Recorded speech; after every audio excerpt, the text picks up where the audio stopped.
छेड़ेगा नहीं, लेकिन कोई छेड़ेगा तो फिर छोड़ेगा भी।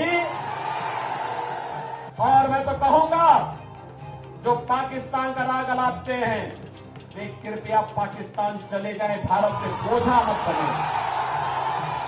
पहले तो कांग्रेस और आरजेडी का जो गठबंधन है ये बिहार के लिए बड़ा अपशकुन है कि फिर एक बार मोदी सरकार जब 4 जून को बढ़ेगी तो 70 वर्ष से ऊपर के हर एक बुजुर्ग को 5 लाख रुपए की आयुष्मान भारत की सुविधा प्रतिवर्ष उपचार के लिए उपलब्ध करवाएंगे। पाकिस्तान सबसे पहले सफाई देता है, कहता साहब मेरा हाथ नहीं है, क्योंकि उसे मालूम है ये नया भारत है, छेड़ेगा नहीं, लेकिन कोई छेड़ेगा तो फिर छोड़ेगा भी। इसीलिए आज पाकिस्तान अपने को बचाव की मुद्रा में रखता है, लेकिन ये कांग्रेस और आरजेडी के लोग हैं ये मानने वाले नहीं हैं। कह रहे पाकिस्तान के खिलाफ मत बोलो, उसके खिलाफ, उसके पास एटम बम है। हमने कहा पाकिस्तान से बड़ा एटम बम हमारे पास है, चिंता मत करो। अरे कंगाल पाकिस्तान क्या भारत को धमकी देगा? भारत 80 करोड़ लोगों को फ्री में राशन दे रहा है और पाकिस्तान में कुल 23 करोड़ की आबादी भूखों मर रही है। और मैं तो कहूंगा, जो पाकिस्तान का राग अलापते हैं वे कृपया पाकिस्तान चले जाए, भारत पे बोझा मत बने। जाए वहां पे, भीख मांगना पड़ेगा, कोई भीख भी नहीं देगा वहां पे। बहन और भाइयों, मैं आज आपके पास केवल 2 मुद्दों पर चर्चा करने के लिए आया हूं।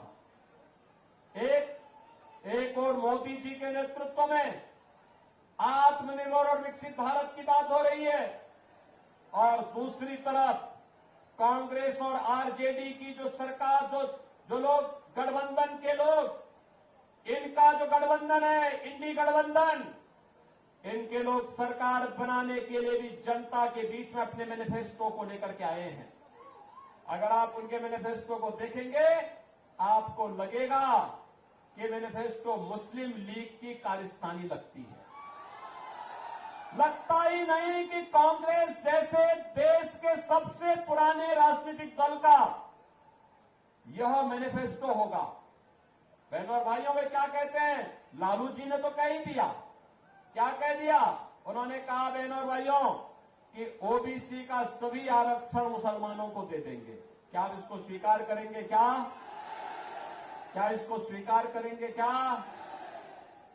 और कांग्रेस का मैनिफेस्टो भी यही कहता है कि सत्ता में आएंगे, एससी, एसटी और ओबीसी का आरक्षण मुसलमानों को देंगे। और ये कांग्रेस पहले कर भी चुकी है। याद करिए, राधा मोहन बाबू तो सांसद थे उस समय केंद्र में, मैं भी सांसद था, और यूपीए की सरकार थी। बहनों और भाइयों, यूपीए की सरकार के समय इन्होंने 2 कमीशन गठित किए थे, एक जस्टिस रंगनाथ के नेतृत्व में और दूसरी कमीशन गठित की थी जस्टिस राजेंद्र सच्चर की अध्यक्षता में। एक ने कहा था कि ओबीसी का 6% आरक्षण मुसलमानों को दे देना चाहिए। भारतीय जनता पार्टी ने विरोध किया था, कहा था कि बाबा साहब भीमराव अंबेडकर ने कहा है कि आरक्षण धर्म के आधार पर नहीं हो सकता और मुसलमान आरक्षण पाने का अधिकारी नहीं। पहले तो कांग्रेस और आरजेडी का जो गठबंधन है ये बिहार के लिए बड़ा अपशकुन है। बहनों और भाइयों, अपशकुन इसलिए है, जब इनकी सरकार रहती थी, जब ये लोग मिलते हैं तो मान के चलिए कि गुंडागिर्दी जरूर होगी, लूटपाट जरूर होगी। दूसरा, इनके समय में उपद्रव बहुत होते थे, राह चलना दूभर होता था, बिहार बदनाम हो चुका था और गरीब भूख से तड़पता था, गरीब स्वास्थ्य के उपचार के लिए उपचार में दम तोड़ देता था, किसान आत्महत्या करने के लिए मजबूर होता था, नौजवान प्लान करने के लिए मजबूर होता था, बेटी और व्यापारी दोनों सुरक्षित नहीं थी। लेकिन आज बिहार के अंदर जेडीयू और बीजेपी की सरकार और केंद्र में मोदी जी के नेतृत्व की एनडीए सरकार आने के बाद आज आप देख रहे होंगे मोदी जी 80 करोड़ लोगों को फ्री में राशन की सुविधा का लाभ दे रहे हैं। 60 करोड़ लोगों को आयुष्मान भारत की 5 लाख रुपए की सुविधा दे रहे हैं। और मोदी जी ने घोषणा की है कि फिर एक बार मोदी सरकार जब 4 जून को बढ़ेगी तो 70 वर्ष से ऊपर के हर एक बुजुर्ग को 5 लाख रुपए की आयुष्मान भारत की सुविधा प्रतिवर्ष उपचार के लिए उपलब्ध करवाएंगे। बहनों और भाइयों, किसान को किसान सम्मान निधि, हर गरीब के घर में शौचालय, हर गरीब के घर में रसोई गैस का कनेक्शन। और मोदी जी ने घोषणा की है कि अभी 10 वर्ष में 4 करोड़ गरीबों के मकान बने हैं और अगले 5 वर्ष के अंदर बाकी जितने भी गरीब बचे होंगे, जिनके पास अपना मकान नहीं होगा या कच्चा मकान होगा, झोपड़ी होगी, उन सबको एक एक मकान उपलब्ध करवाने का काम करेंगे। बहनों भाइयों, एक तरफ विकास और दूसरी तरफ अयोध्या में रामलला का मंदिर। याद करिए, जब अयोध्या में राम मंदिर का आंदोलन चल रहा था, ये जितने बुजुर्ग लोग हैं, अधेड़ उम्र के लोग हैं, ये उस समय जवान हुआ करते थे, तब नारा लगाया करते थे कि रामलला हम आएंगे, मंदिर वहीं बनाएंगे, रामलला हम आएंगे। बहनों और भाइयों, आप याद करिए, आज से 25 साल 30 साल पहले ये नारे लगते थे, ये नारे गूंजते थे, हर एक ओर गूंजते थे।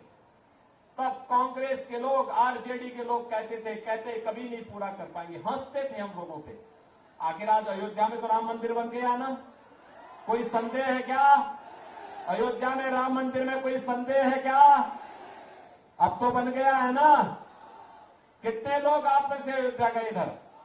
22 जनवरी के बाद कितने लोग गए हैं? मैं राधा मोहन बाबू से कहूंगा, इन लोगों को चुनाव के बाद एक बार अयोध्या दर्शन कराने के लिए अयोध्या धाम लेकर के आ जाएंगे।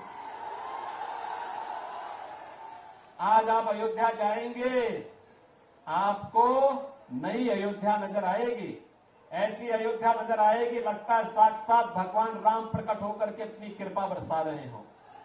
और बहनों और भाइयों, ये तब संभव हो पाया है जब भारतीय जनता पार्टी की सरकार मोदी जी के नेतृत्व में काम कर रही है।